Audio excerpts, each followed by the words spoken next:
Hey, it's Rob Weinberg, and on this channel, we empower people to take control of their futures using expert mortgage, financial, and real estate strategies.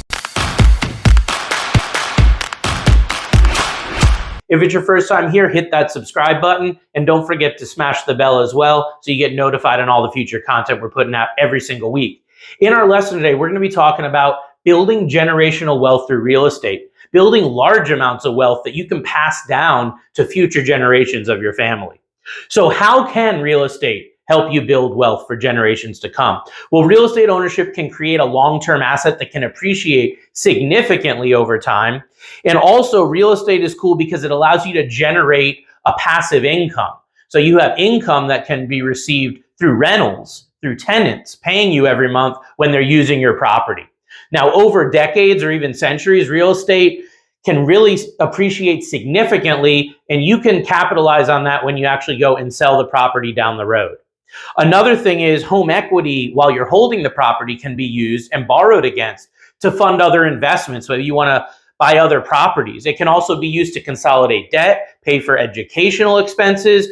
Really, any and everything that you can do with money, you can do with the equity in properties. So it's important to realize that that home equity can be utilized even while you're still keeping the home as an owner. Real estate also has tax benefits that can be provided. Everyone's in a different tax situation, so check with your CPA. But generally speaking, real estate has some really strong tax advantages, such as mortgage interest, depreciation, things of that nature. So that's one thing that's unique to real estate and different than a lot of other asset classes like stocks, bonds, mutual funds, okay? What are some misconceptions about real estate and about building wealth through real estate? And I hear these every day as a mortgage advisor.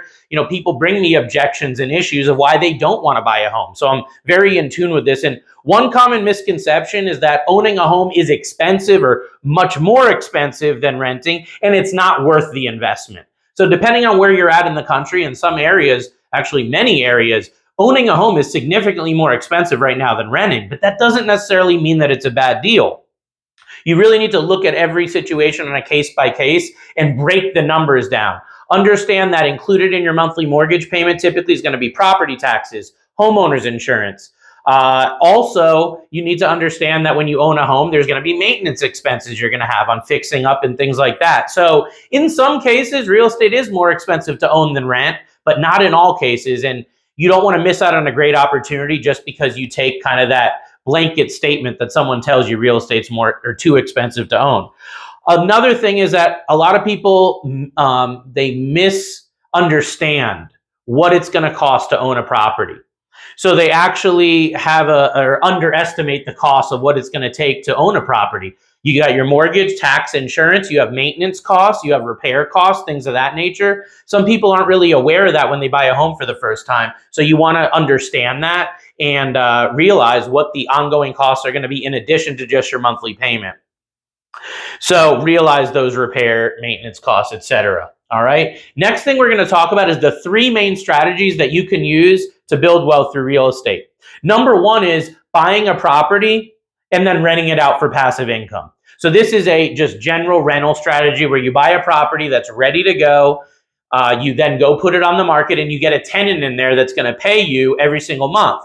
Ideally, if it's a good investment, that mortgage payment will be less than what the tenant is paying you. So for example, maybe the tenant's paying you $3,000 a month, your mortgage payment's $2,200 a month. That differential is your profit on a monthly basis. Of course, some of that money you need to put set aside for maintenance, repairs, things like that. So that's one strategy. Another one is to buy a property in an up-and-coming neighborhood and wait for it to appreciate. Okay, so if you know that there's something going on in a specific area that's going to cause property values to go up, you can buy a property there now when it's not yet, or not everyone knows, the property values are not increased to the level that they would be if that scenario was in place. And that can then give you a great appreciation over time. So that's second strategy. And the third one is a flip strategy, a fixer-upper. So you buy a property as a real estate investor, you fix it up, you do some work to it, and then you resell it for a large gain. This is considered like a home flip or a flipper scenario where you're only going to hold the property for anywhere from 2 to 6 months at the most. And you're just going to get in there, do the work that needs to be done, and then go ahead and resell it for hopefully a large profit. So that's another way that you can build wealth through real estate. And many flippers can make $50,000 to $100,000 or more on each deal. It's not easy. It's not simple. There's a lot of things that can go wrong. But for someone that understands flipping and how it works, there can be a lot of profit there. It can be very, very lucrative. So those are the 3 strategies I wanted to talk to you about of building generational wealth through real estate. Little bonus strategy is just to buy and hold a property. Maybe you buy a property for $500,000, you live in it for 20, 30 years, and then you resell it for a large gain many years later. That's simple, but real estate doesn't have to be complicated.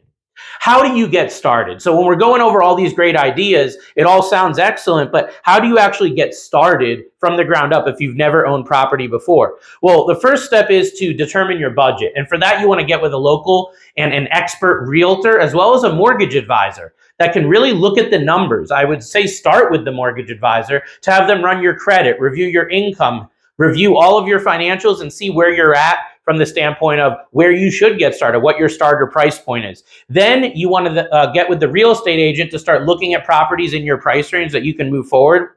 And then once you've purchased a property, you want to consider different ways to build equity in that property, like making extra payments, doing renovations, adding value there. And ultimately, you might even want to look at refinancing down the line, which can help in lowering the cost of the property. So these are all ideas to help you get started. It all starts with the team that you're working with and getting that team in place.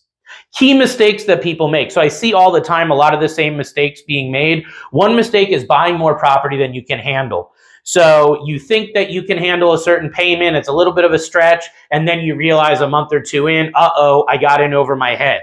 So you definitely don't want to do that. Also, you need to do a lot of research on the property and the area that you're going to be living in to understand what the expenses are, the amenities, just what you're getting into. And then the last thing is going to be some investors make the mistake of not taking into account all of the costs of home ownership, like taxes, maintenance, etc. Part of a larger strategy. Real estate needs to be part of an overall larger strategy. It's not just one thing. So we're talking about stocks, bonds, mutual funds, and then real estate's there as well to help kind of bolster your portfolio. So I hope this has been of value today. I hope that you've found some good information about building wealth through real estate. If I can be of assistance to you or someone you know, reach me at 860-413-3930.